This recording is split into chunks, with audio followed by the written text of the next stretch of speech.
Okay, good morning everybody. Mike here. What I'm working on this morning, it's about 10:30 a.m. in the morning, Friday morning. I'm working on my driveway. This driveway is very prone to washing, and I got no water bars across it. It's pretty steep, and of course it's like the mechanic who drives the shitty car. Sometimes that's just the way it is, and until you get around to getting at it. Anyway, we're done about a week, at least a week of rainy, bad weather. A lot of rain we got, and lots of thunderstorms, and it's been raining, and it's been fairly cool, and it's beautiful today.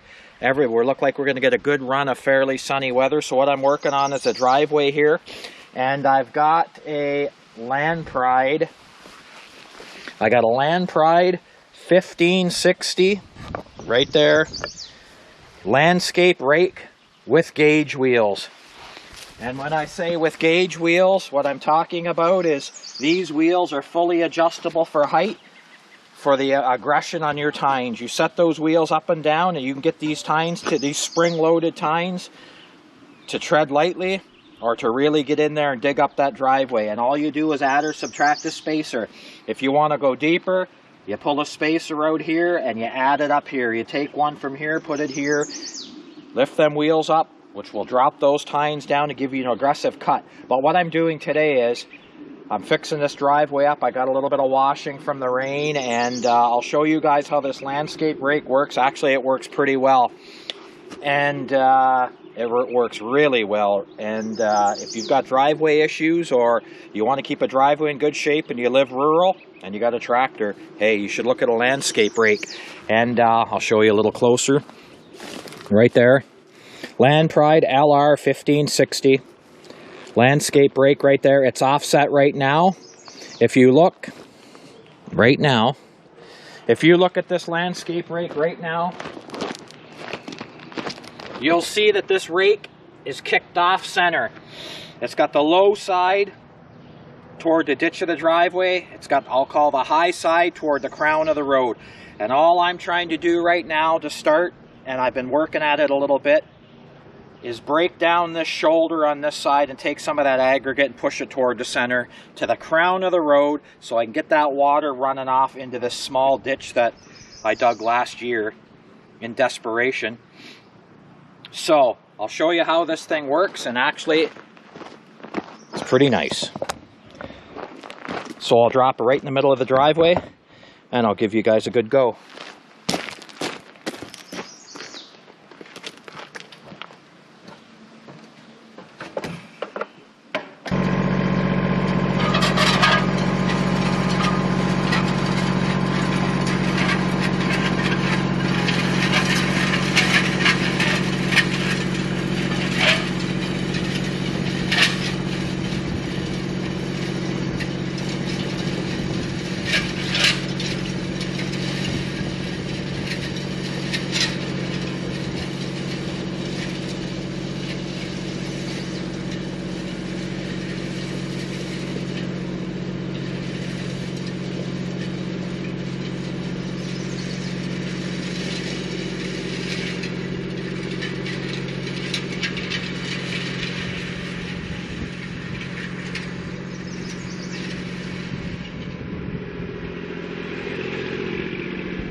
now what I'm going to do, I'm going to offset this a couple more passes.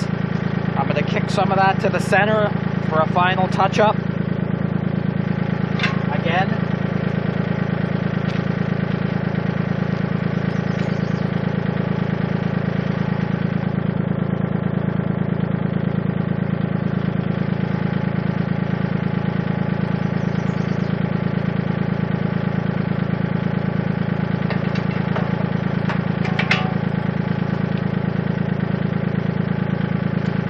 Okay, and I'll give a couple more passes and then that's it.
Alright, so there you guys get the basic idea of that landscape rake. It does a good job. You can windrow your rocks to that crown in the center. And I try not to take too many big rocks out of this driveway. I mean, that's the stability in your base for your driveway. So what I do is I try and windrow the rocks maybe a bit to the center, and then I just let the vehicles push them down. I try not to really take them out of the driveway. And so as you can see, I'll do one more pass, but anyway, it does a nice job of taking and smoothing out the driveway. You get a little bit of washing after the rain. It does a pretty good job, and I'll show you something else.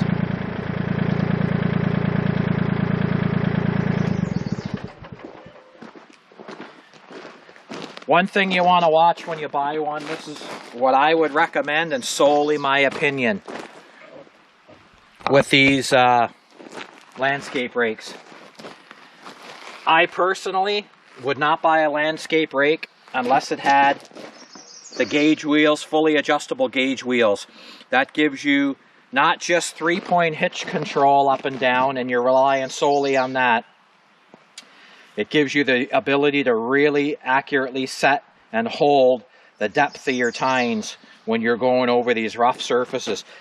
If you're just relying on your 3-point hitch and you've got a set position, well, the rake is only going to float with what the tractor does because the rake is now fixed solely on the tractor.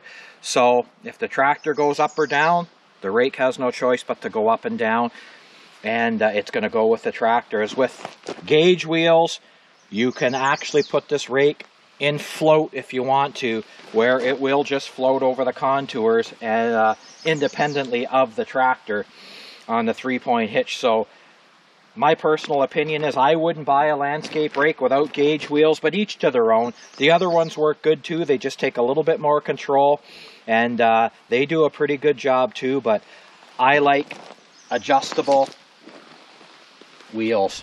And all right, so there you got a little bit of that driveway work, and I will not windrow those rocks in the center. I won't push them off to the side. I kind of just leave them in the center, and the odd time we drive over them, let the rain push them down, traffic push them down. What I really need out here, and it's going to come this year in the fall time probably, is some crusher run. Good stuff out of North Bay with the fines in it. I have not added any gravel to this driveway since I've moved here. I put nothing in, none. So as you can tell, I put the bigger rocks in the middle, and this needs a good resurfacing of crusher run. This is just regular glacial deposited A gravel out of Mattawa here, really. This has not been crushed. This just naturally comes basically right off the surface of the earth out of the mountainside. These guys pull it out as A gravel, but really there's a lot of sand in it. It's just a natural deposits that are left here that they're quarrying up here. So you have to go to North Bay for the good crusher run that's actually blasted and crushed and made up there. It's by far superior gravel too. A little more money, but better gravel. So anyway, I thought I'd show you what this landscape rake does. So thanks a lot for tuning in, you guys. I got a lot more videos coming. I'm working on forums today too for that new shop, and I'll touch base with you on that too. Thank you. Thanks for tuning in.